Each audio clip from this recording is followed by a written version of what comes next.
2025ರಲ್ಲಿ 8ನೇ ತರಗತಿ ಪ್ರಥಮ ಭಾಷೆ ಕನ್ನಡದಲ್ಲಿ ಈ ದಿನ ನಾನು ಮಾದರಿ ಪ್ರಶ್ನೆ ಪತ್ರಿಕೆಯನ್ನು ಲಾಸ್ಟ್ ಹಾಕಿದ್ದೆ. ಇವಾಗ ಕೀ ಉತ್ತರಗಳ ಸಹಿತ ಪೋಸ್ಟ್ ಮಾಡ್ತಾ ಇದ್ದೀನಿ. ತುಂಬ ಇಂಪಾರ್ಟೆಂಟ್ ಇದೆ ಇದು. ಫಸ್ಟ್ ಸೆಟ್, ಇನ್ನೊಂದು ಸೆಟ್ ಕ್ವಶನ್ ಪೇಪರ್ನ ನಿಮಗೆ ಕೀ ಆನ್ಸರ್ ಕೊಡ್ತೀನಿ. ಖಂಡಿತವಾಗಿ ಇದಿರ್ತಕ್ಕಂಥದ್ದು ಆನ್ಯುವಲ್ ಸಿಲೆಬಸ್, ವಾರ್ಷಿಕ ಪಠ್ಯಕ್ರಮದ ಮೇಲೆ ಪ್ರಶ್ನೆ ಪತ್ರಿಕೆಗಳನ್ನು ಸಿದ್ಧಪಡಿಸಿದ್ದೀವಿ.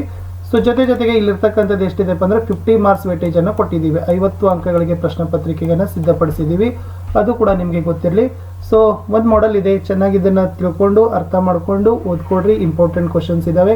ಇನ್ನೊಂದು ಪ್ರಶ್ನೆಯೊಂದಿಗೆ ಮತ್ತೆ ನಾನು ಸಿಗ್ತೀನಿ. ಎಲ್ಲ ವಿಷಯದ ವಿಡಿಯೋಗಳಿದ್ದಾವೆ, ಆ ವಿಡಿಯೋದ ಡಿಸ್ಕ್ರಿಪ್ಷನ್ ಬಾಕ್ಸ್ನಲ್ಲಿ ಕೊಡ್ತೀನಿ. ಅಲ್ಲಿ ಅವುಗಳನ್ನು ಚೆಕ್ಔಟ್ ಮಾಡಿ ಅಂತ ಹೇಳ್ತಾ ಲೈಕ್, ಶೇರ್ ಮತ್ತು ಸಬ್ಸ್ಕ್ರೈಬ್ ಮಾಡೋದನ್ನು ಮಾತ್ರ ಮರೆಯದಿರಿ. ಮೊದಲ ಮೇನ್ಸಲ್ಲಿ ಬಹು ಆಯ್ಕೆ ಪ್ರಶ್ನೆಗಳನ್ನು 4 ಕೊಟ್ಟಿದ್ದೀವಿ. ಪ್ರತಿ ಸರಿಯಾದ ಉತ್ತರಕ್ಕೆ 1 ಅಂಕ. 4 ಪ್ರಶ್ನೆ 4 ಅಂಕ. ಮೊದಲ ಪ್ರಶ್ನೆ, ಇವುಗಳಲ್ಲಿ ಅಂಕಿತ ನಾಮಕ್ಕೆ ಉದಾಹರಣೆಯಾದ ಪದವಿದು ಕೇಳಿದ್ರು. ಆಯ್ಕೆಗಳಲ್ಲಿ ಕಾವೇರಿ ಸರಿಯಾದ ಉತ್ತರ. ಎರಡನೇದು, ವಿದ್ಯಾರ್ಥಿಗಳು ಕನ್ನಡ ಪಾಠವನ್ನು ಓದಿದರು. ಈ ವಾಕ್ಯದಲ್ಲಿ ಕರ್ಮಪದ ಕೇಳಿದ್ರು. ಪಾಠವನ್ನು ಅನ್ನೋದು ಸರಿಯಾದ ಉತ್ತರ. ಪ್ರಶ್ನೆ 3, ನಮ್ಮ ಊರಿನಲ್ಲಿ ಹುಲಿಗಳ ಕಾಟ ಬಹಳವಿತ್ತು. ಈ ವಾಕ್ಯ ಯಾವ ಪ್ರಕಾರದ್ದು ಕೇಳಿದ್ರು. ಸಾಮಾನ್ಯ ವಾಕ್ಯ. ಹೆಮ್ಮರ ಪದದ ಸಮಾಸ ಕೇಳಿದರೆ. ಇದು ಕರ್ಮಧಾರೆಯ ಸಮಾಸಕ್ಕೆ ಉದಾಹರಣೆಯಾದ ಪದ. ಇನ್ನು ಸಂಬಂಧೀಕರಣದಲ್ಲಿನೂ ಕೂಡ 4 ಪ್ರಶ್ನೆಗಳನ್ನು ಕೇಳಿದ್ದಾರೆ. ಸೊ 4 ಪ್ರಶ್ನೆ 4 ಅಂಕ. ರವ ನೀರವ ಆದರೆ ಭಯ ಕೇಳಿದರೆ. ಅಭಯ ಅಥವಾ ನಿರ್ಭಯ ಅನ್ನೋದು ಉತ್ತರ. ವಿರುದ್ಧಾರ್ಥಕ ಪದ ಇತ್ತು. ಕಬ್ಬ, ಕಾವ್ಯ, ಸಕ್ಕರೆ ಸಕ್ಕರೆ.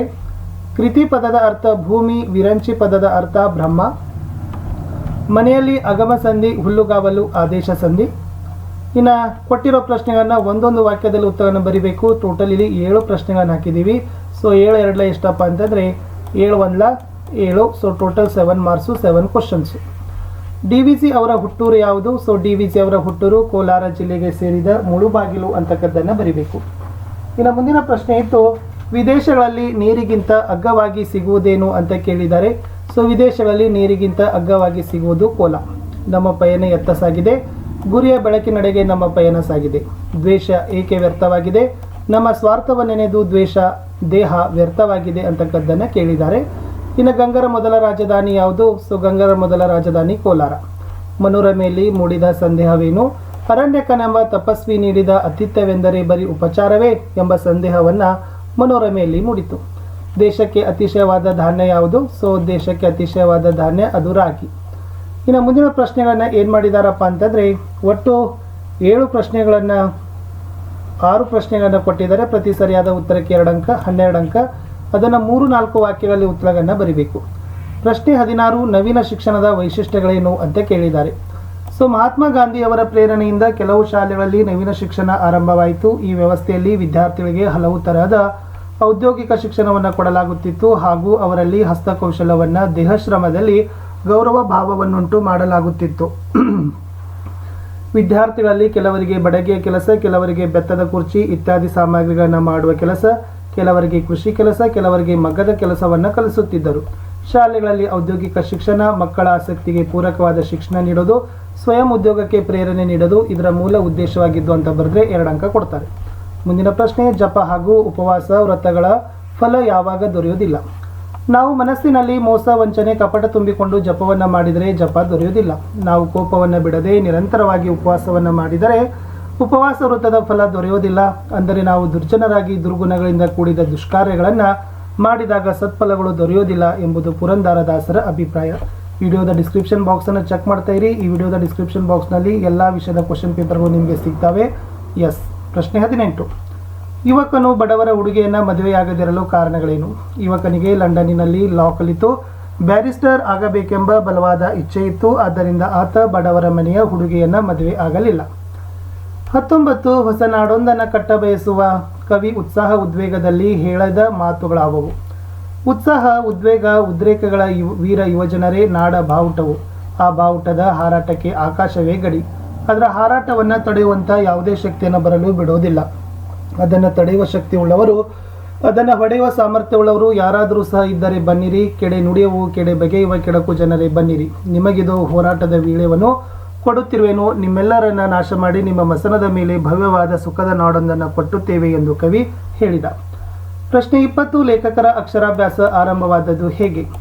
ಲೇಖಕರ ಮೊದಲ ವಿದ್ಯಾಗುರು ಅವರ ಅಮ್ಮ.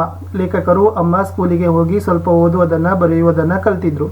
ಲೇಖಕರ ಅಮ್ಮ ಒಂದು ಹಬ್ಬದ ದಿನ ಸರಸ್ವತಿ ನಮಸ್ತುಭ್ಯಂ ವರದೇ ಕಾಮರೂಪಿಣಿ ವಿದ್ಯಾರಂ ಕರಿಷ್ಯಾಮಿ ಸಿದ್ಧಿರ್ಭವತು ಮೇಸದ ಎಂದು ಹೇಳಿ ನೆಲದಲ್ಲಿ ಮರಳು ಹರಡಿ ಕೂರಿಸಿ ಅವರ ಬೆಳನ್ನು ಹಿಡಿದುಕೊಂಡು ಅ ಎಂಬ ಅಕ್ಷರವನ್ನು ಬರೆಯಿಸಿದ್ದರು. ಲೇಖಕರ ನಿಮ್ಮ ಅಮ್ಮ ನಿತ್ಯ ಹೀಗೆ ಮಾಡಿಸುತ್ತಿದ್ದರಿಂದ ಅವರು ಶಾಲೆಯಲ್ಲಿ ಅಕ್ಷರ ಕಲಿಯೋದಕ್ಕೆ ಆರಂಭಿಸುವ ಹೊತ್ತಿಗೆ ಅನೇಕ ಅಕ್ಷರಗಳನ್ನು ಕಲಿತಿದ್ದರು. ಹೀಗೆ ಲೇಖಕರ ಅಕ್ಷರಾಭ್ಯಾಸ ಆರಂಭವಾಯಿತು. ಪ್ರಶ್ನೆ 21. ಗೆಳೆಯರ ಮನಸ್ಸಿನಲ್ಲಿ ಭಾವನೆ ಹೇಗಿರ್ತದೆ ವಿವರಿಸಿರಿ.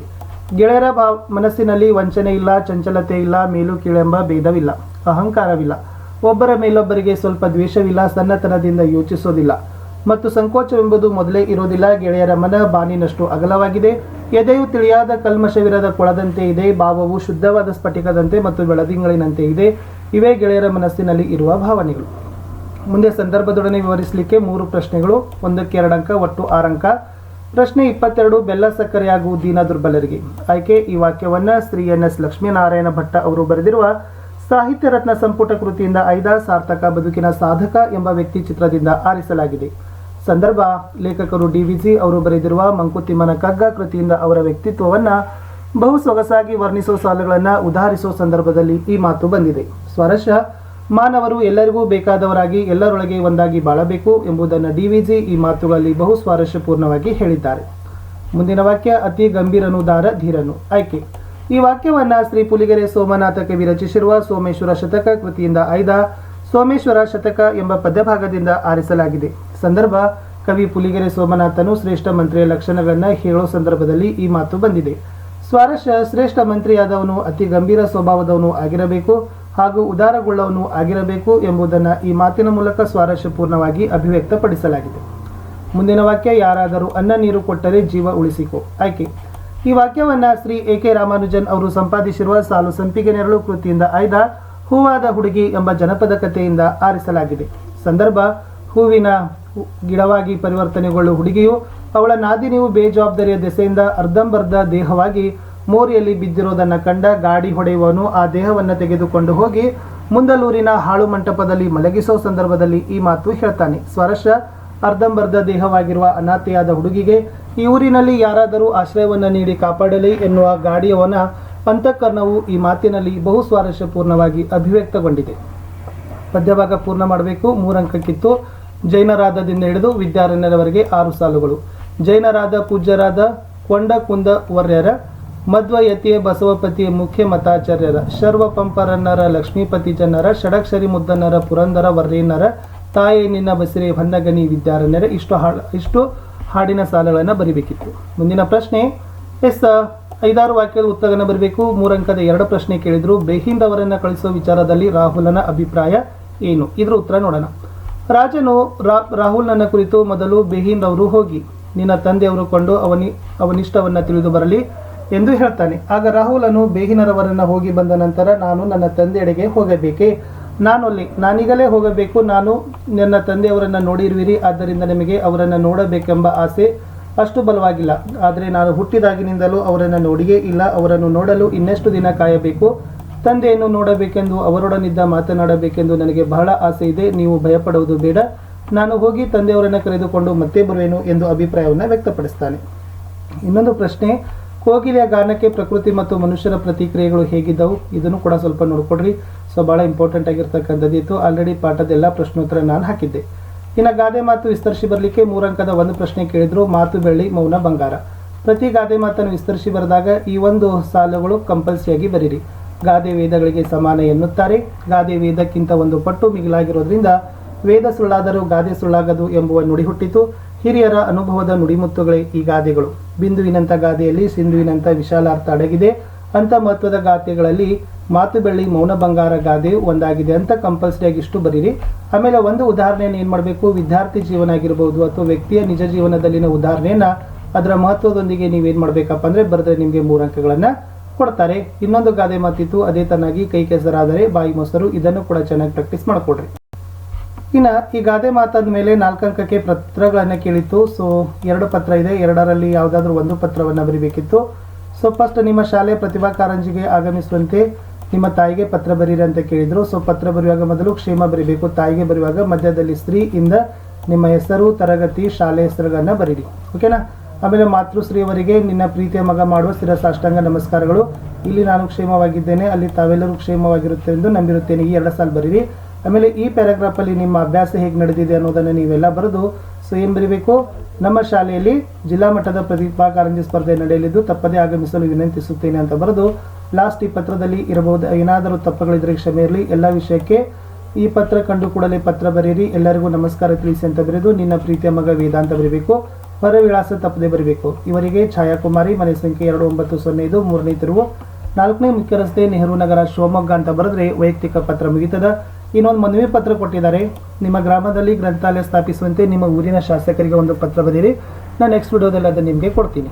ಇನ್ನು ನಿಬಂಧ ಕೇಳಿದ್ದಾರೆ, ಇಲ್ಲಿ ರಾಷ್ಟ್ರೀಯ ಹಬ್ಬಗಳ ಬಗ್ಗೆ ನಾನು ಕೊಟ್ಟಿದ್ದೀನಿ. ಸೊ 4 ಅಂಕಕ್ಕೆ ಇರ್ತಕ್ಕಂಥದ್ದು. ಯಾವುದೇ ಒಂದು ನಿಬಂಧ ಬರೆಯುವಾಗ ಮೊದಲಿಗೆ ಪ್ರಸ್ತಾವನೆ ಅಂತ ಒಂದು 3 ರಿಂದ 4 ಸಾಲುಗಳನ್ನು ಬರೀಬೇಕು. ಆಮೇಲೆ ಪ್ರಸ್ತಾವನೆ ಆದ ನಂತರ 2ನೇ ಸ್ಟೆಪ್ ಬರೋದು ವಿಷಯದ ನಿರೂಪಣೆ. ಸೊ ಒಂದು 2 ಪ್ಯಾರಾಗ್ರಾಫಲ್ಲಿ ಏನು ಬರೀಬೇಕು, ವಿಷಯದ ನಿರೂಪಣೆಯನ್ನು ಬರೀಬೇಕು. ಇದನ್ನು ಕೂಡ ಸ್ವಲ್ಪ ಪಾಸ್ ಆಗಿ ನೋಡ್ಕೊಡ್ರಿ. ಲಾಸ್ಟ್ ಏನು ಬರೀಬೇಕಪ್ಪ ಅಂದರೆ ಉಪಸಂಹಾರವನ್ನು ಬರೀಬೇಕು. ಇಷ್ಟು ಬರೆದ್ರೆ 4 ಅಂಕ ಕೊಡ್ತಾರೆ. ಇನ್ನೊಂದಿತ್ತು ನಾನು ಮೆಚ್ಚಿದ ಪುಸ್ತಕ, ಅದನ್ನು ಕೂಡ ಬರಲಿಕ್ಕೆ